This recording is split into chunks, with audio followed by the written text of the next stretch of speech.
بسم الله الرحمن الرحيم أولئك الذين أنعم الله عليهم من النبيين ومن ذريته آدم وممن حملنا مع نوح وذريته إبراهيم وإسرائيل وممن حملنا هدينا واجتبينا إذا تتلى عليهم آية الرحمن خروا سجدا وبكيا. صدق الہ العالمین. تمام حمد ستائش اس رب العالمین کے لیے.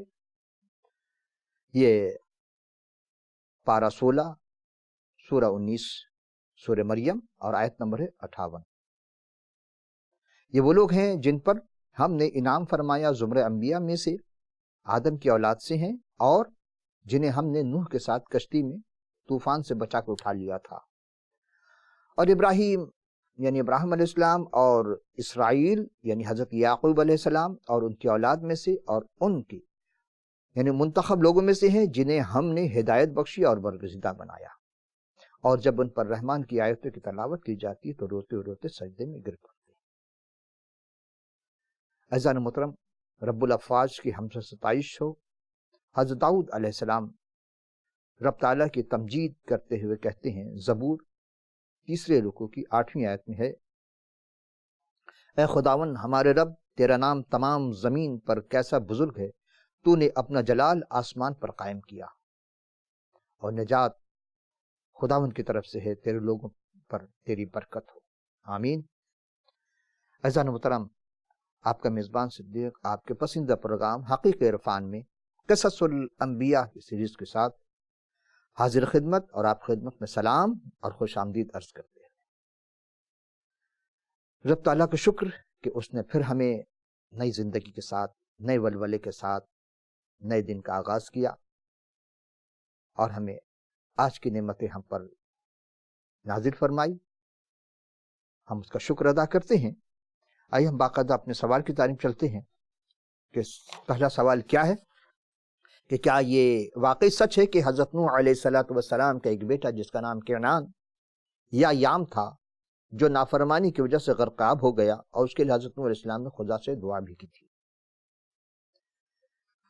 اس کے لیے ہم سب سے پہلے تفسیر کبیر، علامہ امام فخر الدین رازی رحمۃ اللہ علیہ نے اپنی تفسیر کبیر جلد 17 اور صفحہ 230 پر لکھتے ہیں کہ موجوں کی بلندی اس وقت ہوتی ہے جب ہوا بھی شدید ہو. اس سے پتہ چلتا ہے کہ شدید بارش اور زمین کے پانی چھوڑنے کی ساتھ ساتھ شدید آندھیاں بھی چل رہی تھیں. اور قصص الانبیاء تالیف ہیں علامہ ذوالفقار ساقی صاحب، صفحہ 116 پر رقم تراز ہیں کہ حضرت نوح علیہ السلام کے عنوان سے لکھتے ہیں کہ سیلاب کے بلاخیز موجوں نے حضرت نوح علیہ السلام کو ان کا بیٹا نظر آیا، جو آپ کی رفاقت اور سنگت کو چھوڑ کر الگ ہو گیا تھا، اور آپ نے فرمایا، قرآن شریف پارہ 12 اور سورہ 11 ہود اور آیت نمبر 42 اور 43، وَهِيَ تَجْرِيَ بِهِمْ فِي مَوْجٍ كَالْجَبَلِ وَنَادِيَ نُوحٌ مِنْ عَبْدِهِ وَكَانَ فِي مُعْزِلَّةٍ يَا بُنَيَّ ارْكَبْ مَعَنَا وَلَا تَكُنْ مَعَ الْكَافِرِينَ قَالَ سَآوِي إِلَى جَبَلٍ يَعْصِمُنِي مِنَ الْمَاءِ قَالَ لَا يَعْصِمُنِي الْيَوْمَ مِنْ أَمْرِ اللَّهِ إِلَّا مِنْ رَحْمَةٍ وَحَالَ بَيْنَهُمَا الْمَوْجُ فَكَانَ مِنَ الْمُغْرَقِينَ. ترجمہ کچھ یوں ہے کہ وہ کشتی پہاڑوں جیسی طوفانی لہروں میں انہیں لیے چلتی رہی کہ نوح علیہ السلام نے اپنے بیٹے کو پکارا، اور وہ ان سے الگ یعنی کافروں کے ساتھ کھڑا تھا. اے میرے بیٹے، ہمارے ساتھ سوار ہو جا اور کافروں کے ساتھ نہ رہے. آیت 43 میں ہے، وہ بولا کہ میں کشتی میں سوار ہونے کے بجائے ابھی اس پہاڑ کی پہاڑ سے یعنی پناہ میں لے لیتا ہوں، وہ مجھے پانی سے بچا لے گا. تو حضرت نوح علیہ السلام نے کہا کہ آج اللہ کے عذاب سے کوئی بچانے والا نہیں ہے مگر اس شخص پر کو جس پر اللہ رحم فرما دے. اسی اثنا میں دونوں یعنی باپ اور بیٹے کے درمیان ایک طوفانی موج حائل ہو گئی، اور سب وہ ڈوبنے والوں میں سے ہو گیا. عزیزان محترم، ہم دیکھتے ہیں کہ حضرت نوح علیہ السلام نے فرمایا، اب بھی سچے دل سے تائب ہو جا اور اب بھی ہمارے ساتھ کشتی میں سوار ہو جا، بچ جائے گا. لیکن جو ازلی بدبخت ہو اس پر نصیحت کب اثر کرتی ہے؟ اور وہ اکڑ گیا اور بڑی بے پرواہی اور گستاخ خانہ انداز میں کہنے لگا کہ مجھے آپ کی کشتی میں پناہ لینے کی ضرورت نہیں ہے، یہ ہمارے سامنے پہاڑ ہے، اتنے اونچے اونچے پہاڑ ہے، میں چڑھ جاؤں گا اور پانی ہمارے کیا بگاڑے گا، میں وہاں پناہ لے لوں گا۔ لیکن حضرت نوح علیہ السلام نے اپنے کمبخت بیٹے سے فرمایا کہ پہاڑوں کی کیا مجال کہ تمہیں خدا کی گرفت سے، اس کے عذاب سے بچا سکے۔ بچنے کا ایک ہی ذریعہ ہے کہ تم سچے دل سے توبہ کرتے، پیغمبر کے دامن میں پناہ لیتے اور کشتی میں اس کے ساتھ سوار ہو جاتے۔ یہی بات قصص الانبیاء، اب یہ یعنی حافظ عماد الدین ابو الفدا اسماعیل یعنی ابن کثیر صاحب، اردو ترجمہ ہے مولانا ابو طلحہ محمد اصغر مغل صاحب، جو صفحہ 91 پر واقعہ پر مزید رقم تراز ہیں کہ مالک زید بن اسلم، مالک ہیں اور دوسرے ہیں زید بن اسلم سے روایت کرتے ہیں کہ طوفان سے بچنے کے لیے اس وقت تمام لوگ ایک محفوظ جگہ پر اور پہاڑوں پر پہنچ گئے تھے، اور عبد الرحمن بن زید اسلم کہتے ہیں کہ رہائش کے تمام محفوظ جگہیں طوفان سے بچنے کے لوگوں سے پر ہو گئی تھی اور کوئی ٹکڑا خالی نہ بچا۔ یہ دونوں قول ابن حاتم نے ابن حاتم سے روایت کی۔ ابن حاتم جو تھے یہ اہل الحدیث بھی تھے، اور انہیں غرق ہونے سے حضرت نوح اسلام کے انہی میں غرق ہونے میں حضرت نوح اسلام کے بیٹا یام بھی تھا، جسے اہل کتاب کینان کہتے ہیں۔ مزید آگے چل کر اسی صفحہ 91 پر لکھتے ہیں کہ باپ بیٹے کے درمیان ابھی گفتگو کا سلسلہ جاری تھا کہ اتنے میں دونوں کے درمیان ایک لہر آئی اور حائل ہو گئی اور وہ ڈوب کر رہ گیا۔ تو نوح کا یہ بیٹا یام تھا جو سام، حام اور یافت کا بھائی تھا۔ بعض علماء نے اس کا نام کینان بتایا ہے۔ عزیزان محترم، اب ہم یہاں آپ کی خدمت میں چند گفتگو کرنا چاہتے ہیں۔ سب سے پہلے تو یہ طے کیا جائے یہ جو نام قافیہ پیمائی کی گئی ہے کہ حضرت سم کا نام سام، جبکہ آپ قرآن شریف کی کسی بھی سورہ 114 صورت میں سے کسی بھی صورت میں سے، اور جس طرح کہا جائے 6666 آیت ہیں، ہمیں 6666 والے کوئی بھی قرآن نہیں ملا، یعنی 6666 آیت والی قرآن شریف ہمیں کہیں بھی نہیں۔ میں ڈھونڈتا رہا، اگر آپ کے پاس 6666 والی آیت والے قرآن شریف ہو تو ہمیں ضرور مہیا کیجیے گا، ہم ہدیہ لینے کے تیار ہیں۔ عزیزان محترم، یہ یعنی قافیہ پیمائی کے لیے یام نام جو حضرت اسلام کا چوتھا بیٹا جبرن قرار دیا جا رہا ہے، اور حد تو یہ ہے کہ فرضی نام یام اور کبھی اسی کے کینان کہا جا رہا ہے، اور بدنام اہل کتاب ہو رہے ہیں کہ جی اہل کتاب کیا ہے کہ جی انہوں نے اس کا نام کینان رکھا ہے۔ اور یہ بات جو فرضی نام ہے قصص الانبیاء تالیف عماد الدین ابن کثیر صاحب، اور اردو ترجمہ ابو طلحہ، یعنی بار بار میں سے نام بتا رہا ہوں تاکہ یہ کتابوں کے نام آپ کے ذہن میں راسخ ہو جائیں، بیٹھ جائیں، سمجھ جائیں ہم کس کتاب کا نام لے رہے ہیں۔ یہ بہت بڑے اپنے زمانے کے محقق بھی تھے، اور یہ لوگ یعنی کہ بہت بڑے عالم تھے اپنے زمانے کے۔ صفحہ 91 پر رقم تراز ہیں، اور یہ کہتے ہیں حضرت حاتم ابن حاتم ابی حاتم، حضرت ابن ابی حاتم نے روایت کی ہے، اور انہی غرق ہونے والوں میں سے حضرت نوح کا بیٹا یام بھی تھا، جسے اہل کتاب کینان کہتے ہیں۔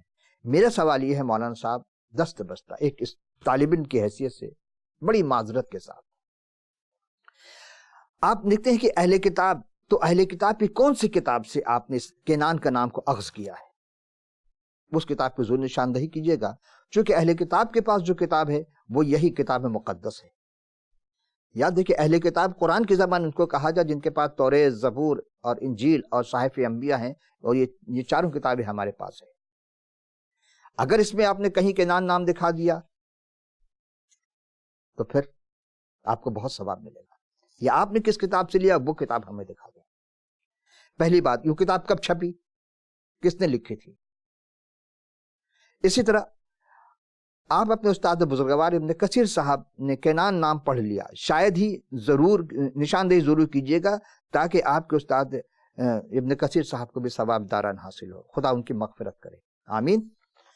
اہل کتاب میں جو حضرت موسیٰ کلیم اللہ کسی تعارف کے محتاج نہیں ہیں، اور سب جانتے ہیں، جو پہلی شریعت کتاب توریت مقدس پروردگار عالم نے انہیں عطا کی تھی، اس کی 9ویں رکوع کی 18ویں آیت میں کینان کا نام آتا ہے، جی جو میرے پاس ہے اس وقت ہم موجود ہے، میں اسی میں سے پڑھ رہا ہوں۔ 9ویں رکوع کی 18ویں آیت میں کینان کا، اور 10ویں رکوع کی 15ویں آیت میں کینان کا شجرہ بتایا جاتا ہے. جب ہم حضرت کینان پر آئیں، جب ہم کینان پر آئیں گے وہاں ہم اس چیز کو پیش کریں گے، لیکن چونکہ ابھی کشتی کی بات ہو رہی ہے اور اس ڈوبنے والے چوتھے بیٹے کی بات ہو رہی ہے.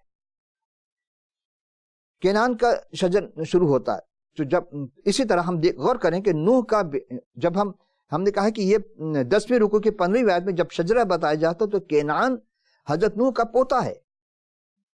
گویا کہ کینان طوفان نوح کے وقت پیدا ہی نہیں ہوا.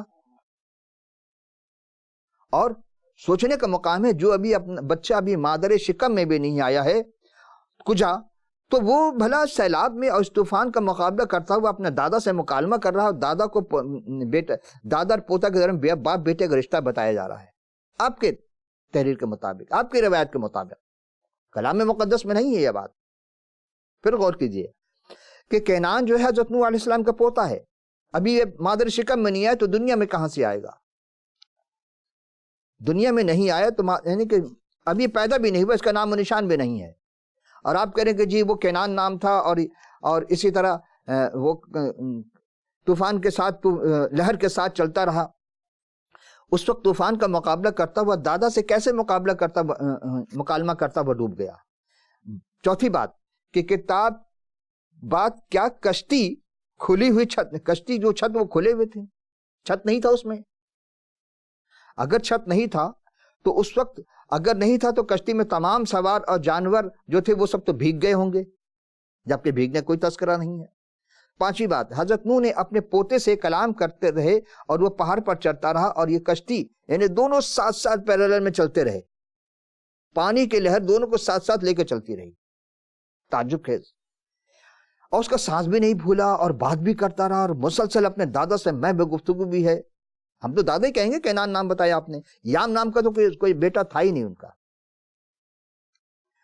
دوسری بات کہ یہ تعجب کی بات ہے کہ ایک بچہ، یہ ایک انسان اس لہر والی طوفان میں چلتا پانی کے ساتھ ساتھ، اور وہ تیر رہا ہے اور گفتگو کر رہا ہے، اس کے سانس بھی نہیں پھول رہا ہے. یہ میری سمجھ میں نہیں آئی یہ بات. کبھی آپ نے خود تیراکی کی ہو اور گفتگو کریں ایک کونے سے دوسرے کونے، جب سیلاب آ جائے پھر آپ دیکھیں کیا حشر ہوتا ہے. چھٹی بات، حضرت نوح علیہ السلام نے اپنے خاندان کو کشتی میں سوار کرا لیا، تب جانور کو سوار کیا گیا. تو اس وقت نوح علیہ السلام نے اپنے بیٹے کو کیوں نہیں ڈھونڈا کہ وہ چوتھا بیٹا کہاں ہے؟ اسے کیوں چھوڑ دیا؟ باپ تھے، 3 بیٹا جوان تھا ان کا، سم، حام، یافت، یہ تینوں چاروں پکڑ کر لا کے کشتی میں سوار کر سکتے تھے، کیوں نہیں لے کر آئے؟ باندھ کر لے کر آتے کہ تو میرا بیٹا ہے. پتہ چلا کہ بیٹا تھا ہی نہیں ان کا، اور بعد میں دعا بھی کر رہے ہیں. یہ اور تعجب کی بات ہمارے لیے. ٹھیک ہے، چوتھا بیٹا آپ کی روایت کے مطابق ہو سکتا ہے، لیکن کلام مقدس کے مطابق چوتھا بیٹا ان کا تھا ہی نہیں. وہی 3 بیٹے تھے اور 3 بہویں تھیں جو کشتی میں سوار ہوئی تھی ان کے ساتھ. 7ویں بات، کیا طوفانی بارش میں جہاں کشتی ڈاواڈول ہو رہی ہو، ایک انسان پانی کی اس لہر پر کشتی کے ساتھ ساتھ مقابلہ کرتا ہوا تیر رہا ہے؟ یہ کیسے ممکن ہو سکتا ہے؟ نہیں ہو سکتا سرکار. آپ خود کبھی ایسے طوفان ہے آپ کر کے دیکھ لیں. اعزان محترم، یہ شان نبوت اور رسالت کے خلاف باتیں ہیں، گستاخانہ باتیں ہیں، اور کلام کے مترادف نہیں ہے بلکہ کلام کے بھی خلاف ہے. اور شان نبوت اور رسالت گستاخی کا باعث ہی نہیں ہے. ہمیں تو کل حشر میں ڈرنا چاہیے کہ جب کوئی بھی نبی، کوئی بھی رسول یہ کہہ بیٹھے کہ رب العالمین، یا حضرت نوح علیہ السلام خود ہی کہہ بیٹھے پروردگار عالم، یہ لوگ کیسے کیسے ہم پر الزامات لگاتے رہے، اور تو نے کتاب اور اپنی کتابوں کو لکھ کر کے زخیم کرتے رہے، صفحے کے صفحے بھرتے رہے، اور آنے والی نسل کو گمراہ کرتے رہے، جبکہ کلام مقدس میں ایسا تو نہیں تھا. جبکہ تیرے کلام میں کوئی ایسی بات نہیں تھی. میرا تو صرف 3 ہی بیٹا تھا، سم، حام، یافت.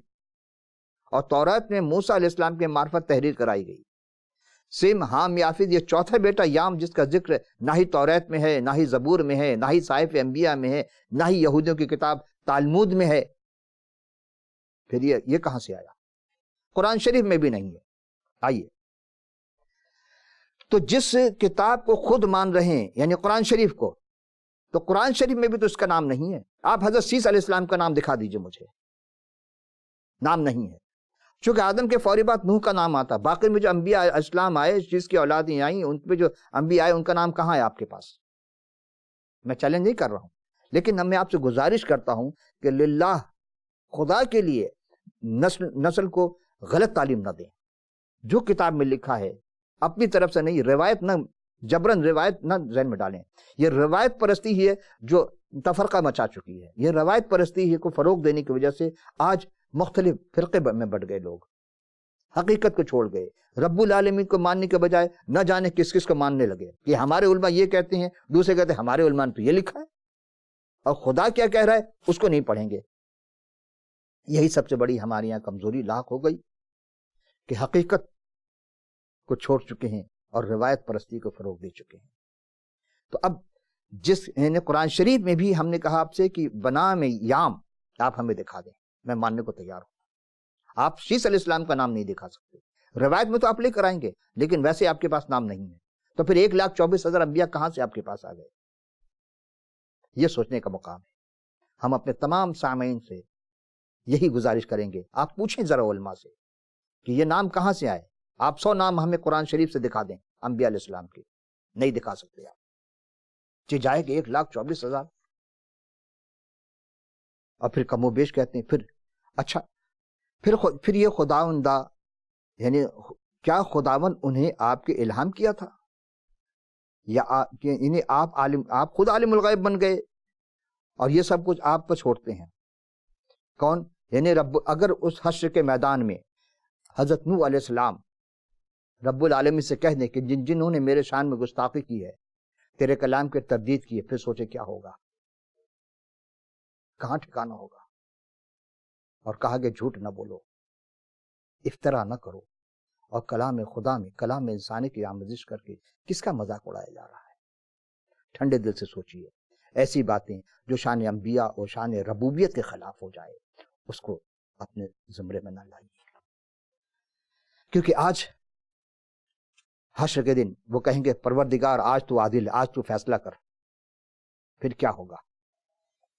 عزیزان محترم، ہم یہ سوچنے پر مجبور ہو گئے کہ آخر مورخ حضرات، مترجم حضرات یا مفسرین اتنے قابل ترین لوگ گزرے ہیں، اور بظاہر تو قال اللہ وقال رسول اللہ کہہ کر زبان نہیں تھکتی تھی، پھر بھی کتابوں میں کیسی کیسی باتیں لکھ گئے جو عقل حیران ہوتی ہے.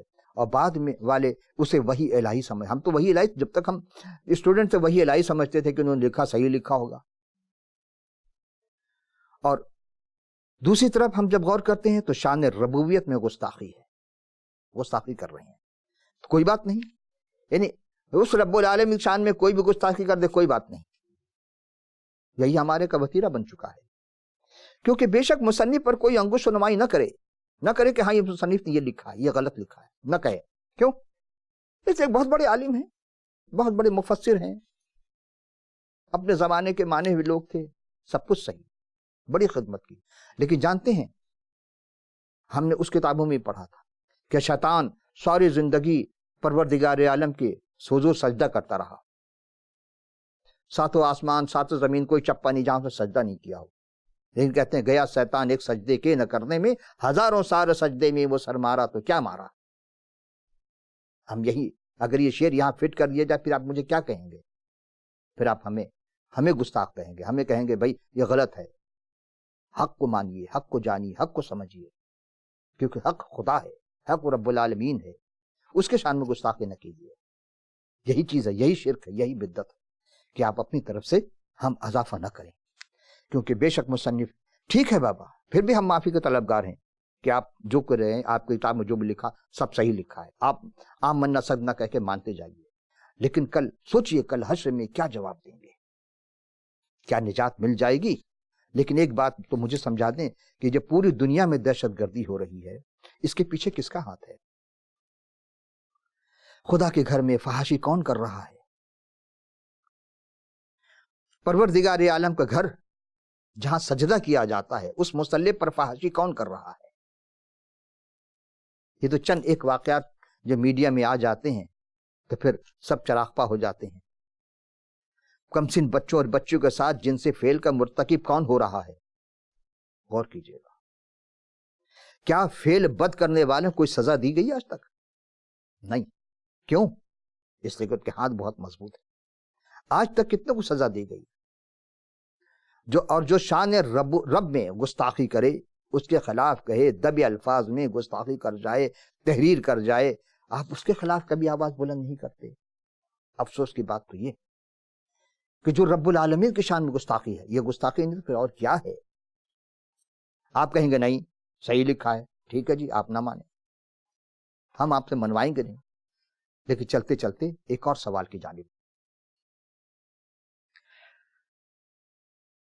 سوال یہ آیا ہے کہ قبلہ محترم صاحب، شاید آپ کے علم میں نہیں کہ قرآن شریف سب سے آخری کتاب ہے اور اس میں کل جہان کے معلومات ہیں، جو ہو چکا ہے، جو ہو رہا ہے، جو ہونے والا، یہ سب درج ہے. حضرت اسلام کا صرف بیٹا ہی نہیں غرق ہوا تھا، ان کی بیوی بھی جو گنہگار تھی اور خائن تھی اور اس نے اسلام قبول نہیں کی تھی، جبھی اللہ تعالیٰ نے طوفان میں اسے غرق کر دیا. ابھی تو ہم یہ کہہ رہے تھے نا آپ سے، ان کا بیٹا، بیوی کا بھی تذکرہ ہے کہ بیوی بھی خائن تھی. تو عزیزم، یہ سوال کا انداز بالکل ہی نرالا ہے، اور یہ سوال ہمارے کسی اہل سنن یعنی اہل سنت بھائی یا بہن یا بیٹا یا بیٹی کی جانب سے نہیں ہے. جی ہاں، اسلامی نقطہ نگاہ سے ایسا ہی ہے، لیکن قرآن شریف میں صرف اشارہ ہے. اگر آپ تفصیلی معلومات چاہیے، آپ کو تفصیل چاہیے، تو پھر آپ کو کتاب مقدس کی جانب رجوع کرنے ہوں گے.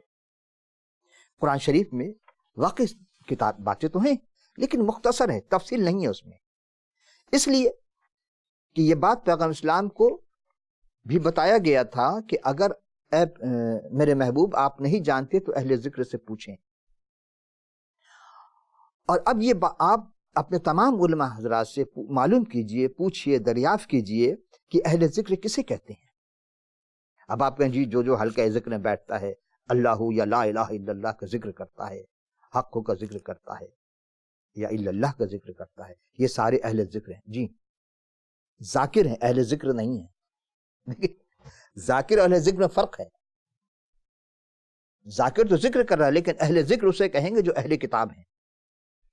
اور ویسے تو جو بھی رب ذوالجلال کا ذکر کرتا ہے، ٹھیک ہے، وہ سب ذاکر ہے، جو جہاں بھی جیسے بھی، لیکن اہل ذکر میں شمار نہیں ہے ان کا، کیونکہ اہل ذکر کا تعلق قبل اسلام ہے، قبل پیغمبر اسلام ہے. آئیے ہم ایک آیت کی تلاوت کرتے ہیں، اور آپ اس آیت کو پوچھے گا اپنے حفاظ اکرام سے کہ آیت میں نے کہاں سے تلاوت کی. یہ سوال میں آپ پر چھوڑ رہا ہوں. میں تو ہر آیت کو بتاتا ہوں، لیکن ترجمے بتاؤں گا. 3 ترجمے آپ کی خدمت پیش کروں گا. وَمَا أَرْسَلْنَا قَبْلِكَ إِلَّا رَجُلٌ نُوحِي إِلَيْهِمْ فَأَسْأَلُوا أَهْلَ الذِّكْرِ إِن كُنتُمْ لَا تَعْلَمُونَ. پہلے ترجمہ پیش کر رہے ہیں علامہ پروفیسر ڈاکٹر طاہر القادری صاحب کا.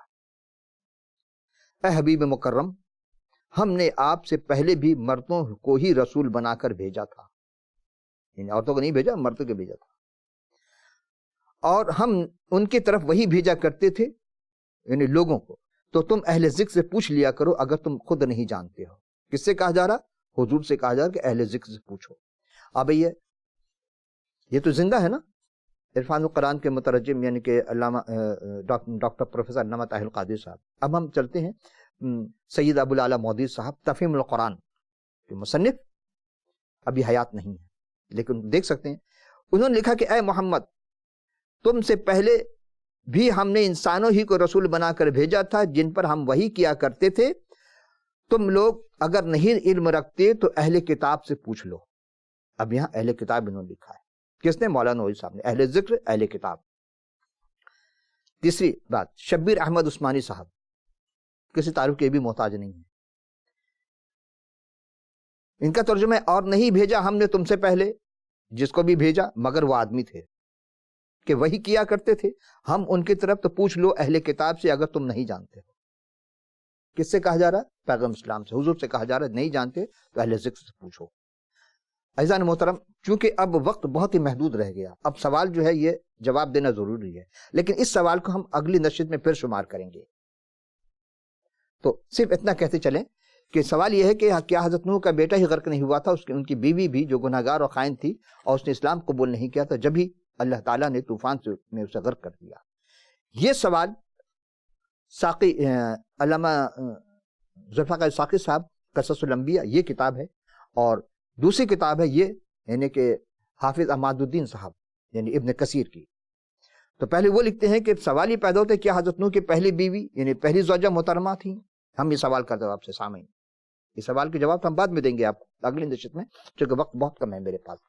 اب ہم یہ سوال آپ کی طرف کر رہے ہیں، آپ پوچھے تمام علماء سے کہ وہ جو بیوی جو غرق ہو گئی تھی پہلی تھی، دوسری تھی کہ تیسری تھی؟ کیونکہ 4 شادی تو جائز ہے اسلام میں۔ سوال یہ کہ وہ اسلام قبول نہیں کی تو اسلام میں 4 شادی جائز ہے مرد کے لیے۔ تو حضرت نوح اسلام کی پہلی بیوی تھی کہ دوسری تھی کہ تیسری تھی، اور ان کا گناہ کیا تھا، اور وہ کس بات کی خائن تھی، یعنی کیا خیانت کی تھی؟ شاید آپ کو یاد ہو کہ خیانت کا لفظ کسی اور کے لیے بھی قرآن شریف میں استعمال ہوا ہے۔ اور آپ کا تیسرا سوال یعنی اسی میں جو تیسرا جز بنتا ہے کہ ان کی نوح علیہ السلام کی زوجہ نے اسلام قبول نہیں کیا تھا، جب ہی اللہ تعالیٰ نے غرق کر دیا۔ جی قصص الانبیاء تالیف ہیں حافظ احمد الدین ابو الفدا اسماعیل ابن کثیر، اب مترجم ہیں مولانا ابو طلحہ محمد اصغر مغل صاحب، صفحہ 85 پر، اور قرآن شریف کا یہ 71واں سورہ ہے، سورہ نوح، اس کی آیت نمبر 25 سے 26۔ تو 26 میں وہ کہتے ہیں، لکھتے ہیں وقال نوح رب لا تذر علی الارض من الکافرین دیارا، اے میرے پروردگار اگر کسی کافر کو زمین پر بسا نہ رہنے دے۔